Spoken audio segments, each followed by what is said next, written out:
तो राधे राधे साथियों, और ये हमारी वीकली करंट अफेयर्स की क्लास है। कौन से महीना? February month. तो इसमें ये हमारे दूसरे वाले वीक का दूसरा वाला पार्ट है। इसमें हम 3 दिवस कंप्लीट करेंगे, 12, 13 और 14 फरवरी। तो चलिए स्टार्ट करते हैं आज की क्लास बिना टाइम वेस्ट करे। इसके पहले के सारे पार्ट अपलोडेड है, प्लेलिस्ट बना हुआ है, आप चेक कर सकते हैं नहीं देखा तो सबसे पहले तो इंपॉर्टेंट प्रश्न मार्क करना है। इसको पूछ रहा है, अभी भारत ने लिम्फेटिक फाइलेरियासिस को कब तक खत्म करने का भी लक्ष्य रखा है? तो आंसर हो जाएगा 2027।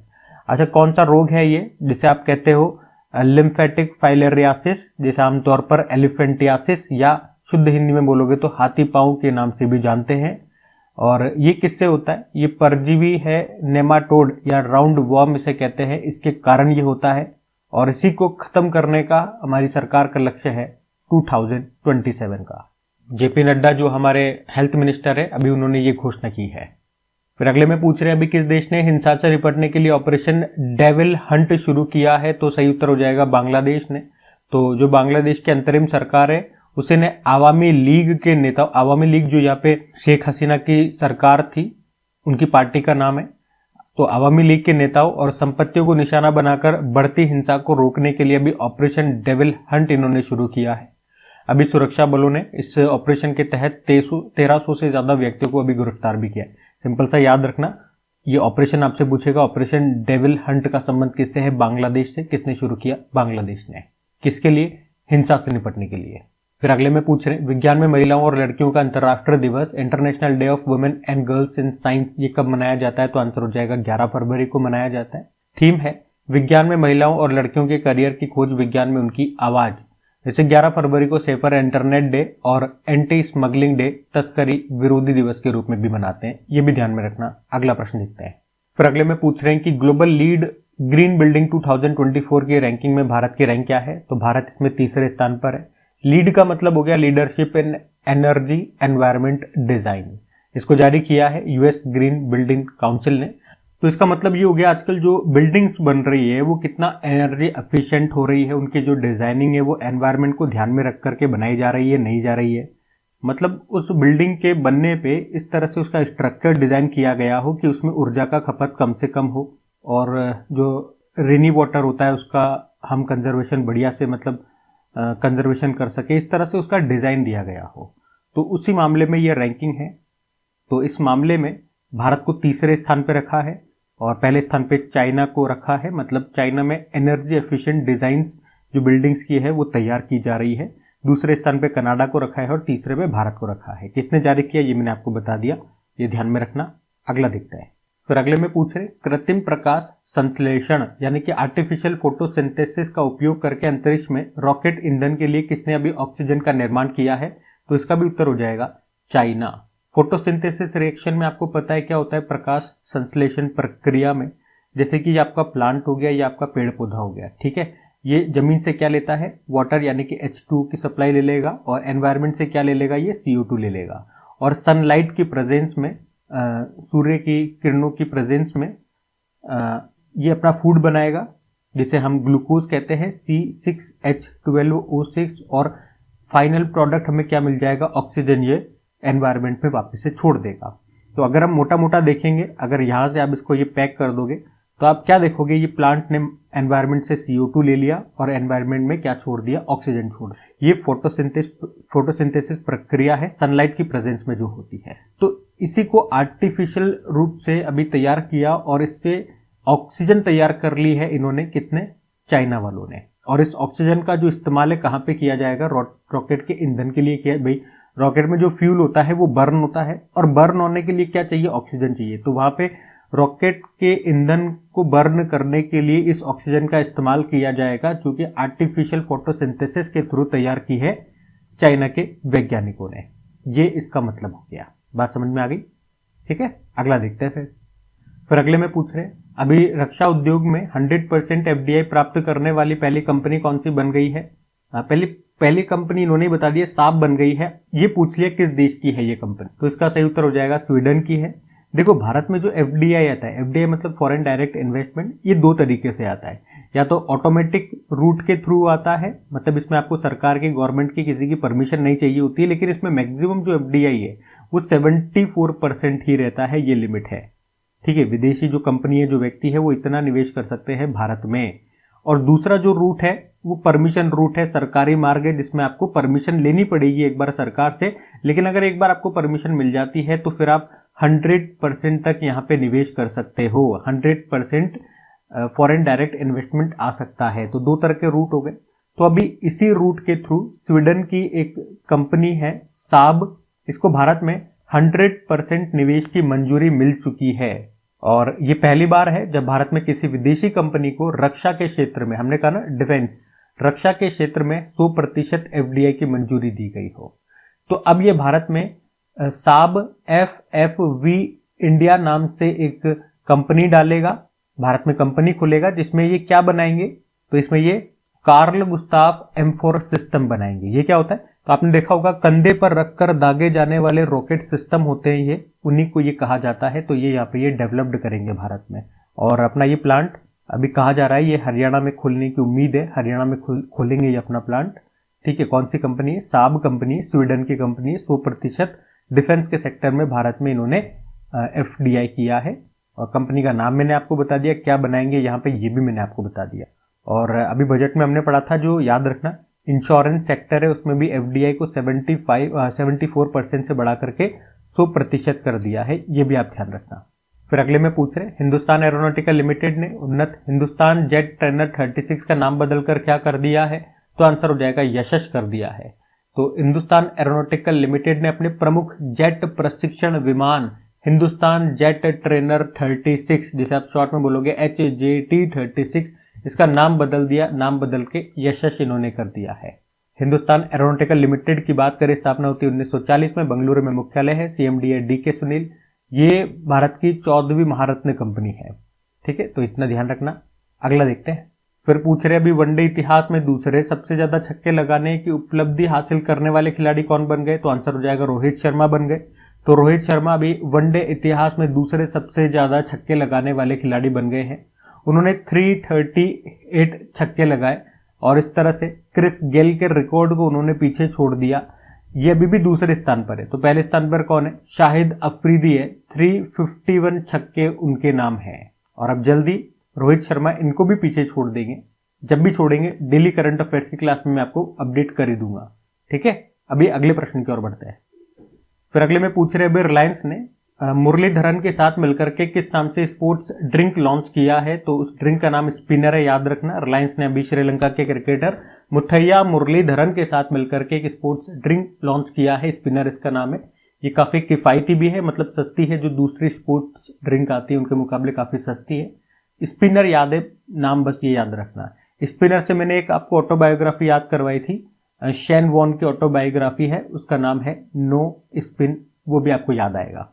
ठीक है, अगला देखते हैं। फिर अगले में पूछ रहे अभी थाईपुसम त्योहार ये कहाँ पे मनाया जाता है, तो याद रखिएगा तमिलनाडु में मनाया जाता है। थाईपुसम ये तमिलनाडु का सबसे महत्वपूर्ण त्योहारों में से एक है, तो इंपॉर्टेंट मार्क कर लेना। इसमें भगवान मुरुगन की पूजा होती है, ये उनको समर्पित होता है। भगवान शिव जी और माता पार्वती जी के बड़े पुत्र थे भगवान कार्तिकेयन, उन्हीं की यहाँ पे पूजा की जाती है। तो थाईपुसम सिंपल सा याद रखना कहाँ का है, तमिलनाडु का है। फिर अगले में पूछ रहे भ्रष्टाचार धारणा सूचकांक करप्शन परसेप्शन इंडेक्स 2024 में भारत की रैंक क्या है, तो भारत इसमें 96 नंबर पर है। किस देश में कितना भ्रष्टाचार है, करप्शन है, उसी के आधार पर ये रैंकिंग तैयार की जाती है। तो इस बार तो भारत की रैंक और गिर गई है, आप कह सकते हो पिछले साल के मुकाबले मतलब भारत में और ज्यादा भ्रष्टाचार बढ़ा है, क्योंकि ये 2024 के लिए रैंकिंग है। तो मतलब इससे पहले 2023 की जो रैंकिंग आई थी उसमें भारत 93 पे था, अभी 96 पे चला गया और 3 नीचे चला गया है। तो मतलब यहाँ पे भ्रष्टाचार बढ़ा है। कम कहाँ पे हुआ है, मतलब सबसे टॉप पर कौन है, तो टॉप पर डेनमार्क, मतलब सबसे कम भ्रष्टाचार वाला देश है ये। दूसरे स्थान पे फिनलैंड है और तीसरे स्थान पे सिंगापुर है। आप कहोगे सबसे ज्यादा कहाँ पर है, तो सबसे ज्यादा यानी कि सबसे लास्ट इस रैंकिंग में कौन है, यही पूछना चाह रहे हो। और कौन सी रैंक, मतलब 180वें स्थान पर, ये सबसे लास्ट है। तो साउथ सुडान ये सबसे लास्ट पे है। अच्छा, यहाँ पे एक बात और नोट करना कि इस इंडेक्स को जारी कौन करता है, ट्रांसपेरेंसी इंटरनेशनल इसको जारी करता है। ये बर्लिन जर्मनी का एक नॉन प्रॉफिटेबल ऑर्गेनाइजेशन है, ट्रांसपेरेंसी इंटरनेशनल। कौन सा इंडेक्स कौन जारी करता है, भारत की रैंक क्या है, टॉप पे क्या है, ये सब मैंने आपको बता दिया। ध्यान में रखना क्योंकि ये प्रश्न इंपॉर्टेंट है। फिर अगले में पूछ रहे हैं कि फरवरी 2025 में पैरा तीरंदाजी एशिया कप 2025 का आयोजन ये कहां पर हुआ? तो आंसर हो जाएगा बैंकॉक में हुआ। यहाँ पे हम बात कर रहे हैं पैरा आर्चरी एशिया कप 2025 की। अभी ये बैंकॉक थाईलैंड में हुआ। भारत ने टोटल 12 मेडल जीते, जिसमें से 6 गोल्ड हैं, 3 सिल्वर है और 3 ब्रोंज मेडल है।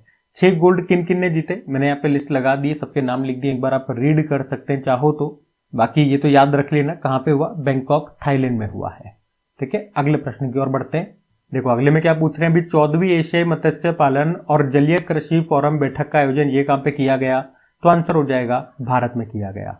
यहाँ पे हम बात कर रहे हैं, इंग्लिश में बोलोगे तो Asian fisheries and aquaculture forum meeting, यह भी 14वां संस्करण था जो कि भारत में हुआ। भारत में भी कहा, नई दिल्ली में हुआ। इसका उद्घाटन किया हमारे जो मत्स्य पालन मंत्री हैं, पंचायती राज मंत्री हैं, राजीव रंजन सिंह उर्फ लल्लन सिंह। और भारत दूसरी बार इसकी मेजबानी कर रहा है। तो प्रश्न इंपॉर्टेंट है, पहली बार 2007 में भारत ने इससे पहले भारत ने 2007 में जब इसका 8वां संस्करण था तब इसकी मेजबानी की थी। कहां पे? केरल के कोच्चि में। वैसे देखा जाए तो हर 3 साल में ये बैठक होती है, लेकिन लास्ट टाइम जो इसकी 13वीं बैठक हुई थी, इस साल तो 14वीं है ना, तो लास्ट टाइम जो 13वीं बैठक है वो 2019 में हुई थी, ताइवान में हुई थी। और ध्यान रखना, भारत ये दुनिया का तीसरा सबसे बड़ा मछली उत्पादक देश है और दूसरा सबसे बड़ा जलीय कृषि देश है, और दुनिया में झींगा का सबसे बड़ा उत्पादक देश ये भारत ही है। और वैसे इसकी थीम भी है एशिया प्रशांत में नीले विकास को हरा भरा करना। एशियन फिशरीज सोसाइटी की स्थापना होती है 1984 में। हेडक्वार्टर मिलेगा कुआलालंपुर मलेशिया में। फिर अगले में पूछ रहे हैं कि विश्व सरकार शिखर सम्मेलन वर्ल्ड गवर्नमेंट समिट 2025 का भी 12वां संस्करण हुआ, कहां पे हुआ?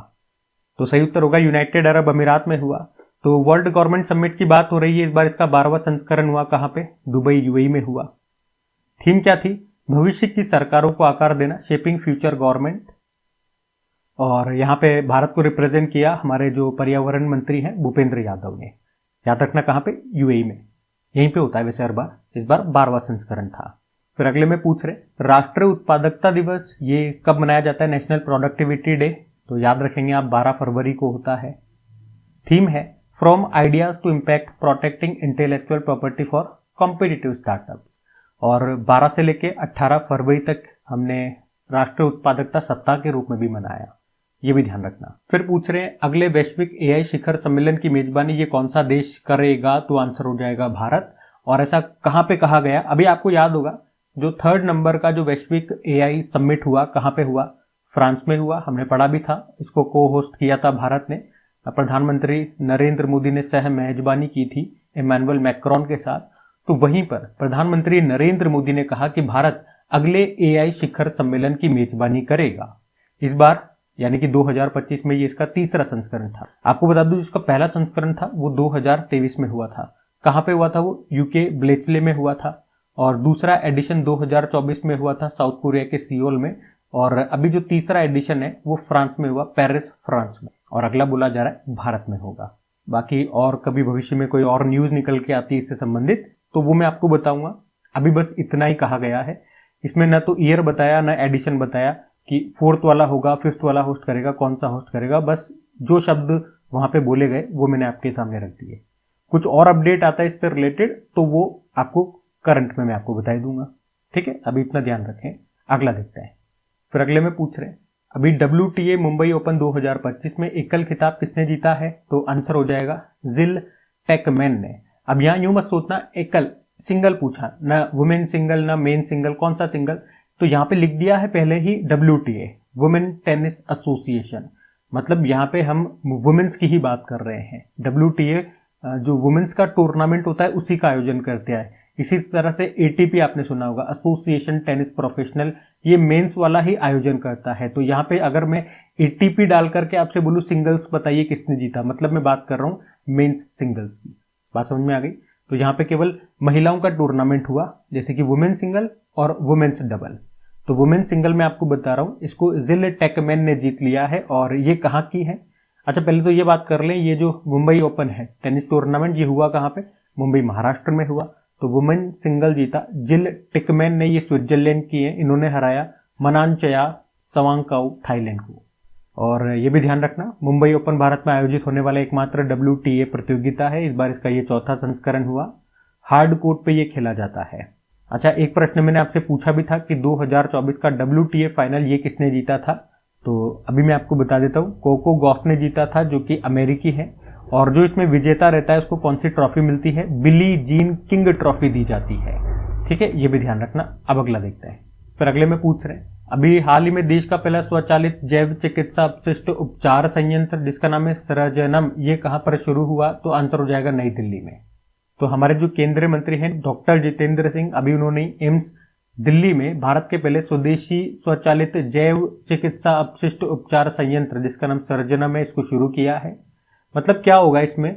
जो हमारा बायोमेडिकल वेस्ट होता है, बायोमेडिकल वेस्ट मतलब ब्लड हो गया, मूत्र हो गया, थूक हो गया, या लेबोरेटरी का जो डिस्पोजल होता है, तो उन सब बायोमेडिकल वेस्ट को कीटाणु रहित करने के लिए इस मशीन का इस्तेमाल करेंगे, क्योंकि उसमें बहुत सारे जर्म्स होते हैं, बैक्टीरियाज होते हैं जिनसे बीमारियां फैल सकती है, तो उनको कीटाणु रहित बना देगी ये मशीन। उसके अलावा आपने देखा होगा हॉस्पिटल में जब डस्टबिन के आसपास से आप निकलते हो तो बहुत गंद आती है, बहुत स्मेल आती है, तो वो ये मशीन क्या करेगी? उस स्मेल को भी खत्म कर देगी। अच्छा, इस मशीन की क्षमता कितनी है?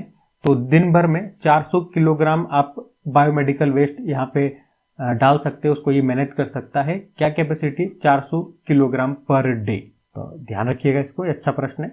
भारत का पहला इंडिजिनस स्वदेशी automated biomedical waste treatment plant जिसका नाम है, नाम याद रखना, सृजनम है, सृजनम। इसको कहाँ पे स्थापित किया? एम्स दिल्ली में। अगला देखते हैं। फिर अगले में पूछ रहे हैं भी तीसरा भारत ऊर्जा सप्ताह 2025 कहाँ पे शुरू हुआ? तो आंसर हो जाएगा नई दिल्ली में। तो हम बात कर रहे हैं इंडियन एनर्जी वीक 2025 की। इस बार इसका तीसरा संस्करण हुआ। कहाँ पे हुआ? नई दिल्ली में। उद्घाटन किया प्रधानमंत्री नरेंद्र मोदी ने। इसका जो पहला एडिशन था ना 2023 में बेंगलुरु में हुआ था, दूसरा एडिशन 2024 गोवा में हुआ, अब तीसरा ये नई दिल्ली में हुआ। ठीक है, ध्यान रखना। अगला प्रश्न देखते हैं।